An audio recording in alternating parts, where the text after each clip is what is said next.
It happens to you more than you would ever admit. It is late, the house is quiet, and you turn off the last light. And in the half second before your eyes adjust, something in you tightens. You walk a little faster up the stairs.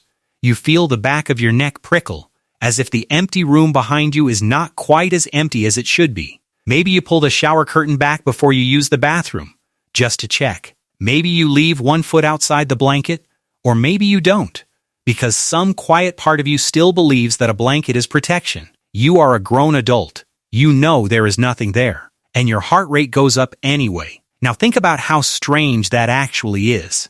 You are the most dominant creature this planet has ever produced. You have locks on your doors, a phone in your hand, and nothing in your home that can hurt you.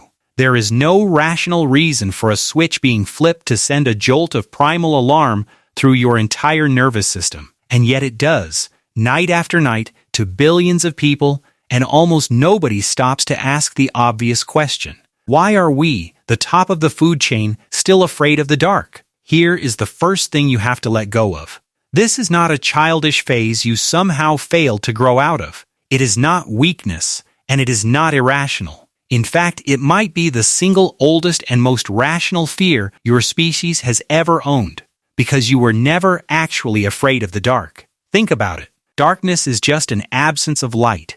It is nothing. You cannot be harmed by nothing. So the fear was never about the dark itself. It was about what the dark takes away from you. And what it takes away is almost everything. Because humans are daytime animals. Your entire body is built for the sun. Your eyes are extraordinary in daylight, tuned for sharp detail and a rich world of color that most mammals cannot even see. But that gift came with a brutal trade-off. In low light, you are nearly helpless. Your night vision is genuinely terrible. You cannot see shapes clearly. You cannot judge distance. You cannot tell a bush from a crouching animal. When the sun goes down, the sense you rely on most is simply switched off. Now hold that thought, because here is the part that should unsettle you. For almost the entire 2 million years that something like us has existed, the dark did not just take your eyesight. It handed the world over to the things that wanted to eat you, because the predators that hunted early humans were not daytime animals. Leopards, lions, hyenas, and the giant cats that no longer exist were built for exactly the conditions that leave you blind. Their eyes drink in the faintest light. Their hearing is precise. They can move in near silence toward a target that cannot see them coming. For our ancestors, nightfall was not a peaceful end to the day. It was the beginning of the most dangerous hours of their lives. And this is not a guess. We have the bones. One of the most famous early human fossils in the world is a small child, an early hominid known as the Tong child, who died around 2 million years ago. For decades, nobody was sure how. Then, researchers looked closely at the damage around the eye sockets and matched it to a very specific pattern, the marks left by a large bird of prey. That child was most likely snatched and killed by an eagle. Across Africa, in the caves where early humans sheltered, archaeologists keep finding the same grim thing, human bones piled in the same layers as the bones of big cats, sometimes with puncture marks that fit a predator's teeth exactly. For a staggering length of our history, we were not the hunters at the top of the food chain. We were prey, and we were prey mostly in the dark. So the fear you feel is not a glitch. It is a finely tuned survival alarm installed over millions of years, and it works on a simple, ruthless principle. When you are plunged into darkness, your brain loses its main source of information about whether you are safe. And a brain that cannot confirm safety does not relax and assume the best. It does the opposite. It fills the silence with the worst possible answer. That prickle on your neck, that certainty that something is behind you, is your threat detection system refusing to give the all clear until it can see. It would rather frighten you 1,000 times for nothing than stay calm the one time there really is something there. The ancestors who shrugged off that feeling and wandered into the dark did not leave many descendants. The ones who felt the fear and stayed close to the group and kept their backs to the fire did. You are their child. The fear is your inheritance. And that word, fire, is the other half of this story. Because the reason you are alive to feel afraid of the dark is that your ancestors found a way to fight it. Learning to control fire is one of the most important things our species ever did, and we usually talk about it in terms of cooking. But look at what fire really gave them at night. It gave them a small circle of pushed-back darkness. It gave them light to see an approaching animal, heat to survive the cold hours, and a flame that most predators instinctively avoid.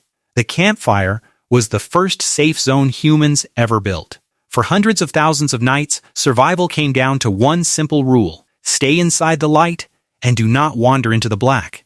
Is it any wonder that a glowing screen or a nightlight still feels like comfort to you? You are obeying an instinct older than language. Now think again about that feeling of being watched, that prickling certainty that eyes are on you in a dark room. Your rational mind knows it is almost always nothing, but evolution did the maths on that a long time ago, and the maths is merciless. Imagine two of your distant ancestors sitting at the edge of the firelight. One of them hears a rustle in the black and feels nothing. The other hears the same rustle and is flooded with the electric certainty that a predator is watching. 99 times out of 100, it really is just the wind, and the calm one looks wiser. But on the 100th night, when there truly is a leopard in the grass, only one of them lives. Over millions of years, that single deadly exception is enough. It selects, again and again, for the brain that assumes the worst in the dark. You did not inherit the calm ancestor's mind. You inherited the frightened ones, because the frightened ones survived. Picture it directly. 100,000 years ago, a small band of humans huddled around a dying fire under an enormous black sky. The children are pressed into the middle of the group. The adults sit facing outward, and beyond the reach of the flames, the darkness is absolute and full of sound. Somewhere out there, a pair of eyes catches the last of the firelight and holds still. Every person in that circle feels it, that cold, wordless dread. And that dread is not making them weak. It is keeping them alive. It is holding them together, keeping them near the fire, keeping the children in the center, keeping someone awake to feed the flames. The fear is doing its job. It did its job every single night, for longer than we can truly imagine. Which brings us all the way back to you, standing at the top of your stairs, walking a little too quickly toward the bedroom, feeling faintly ridiculous about it. Understand what that feeling actually is.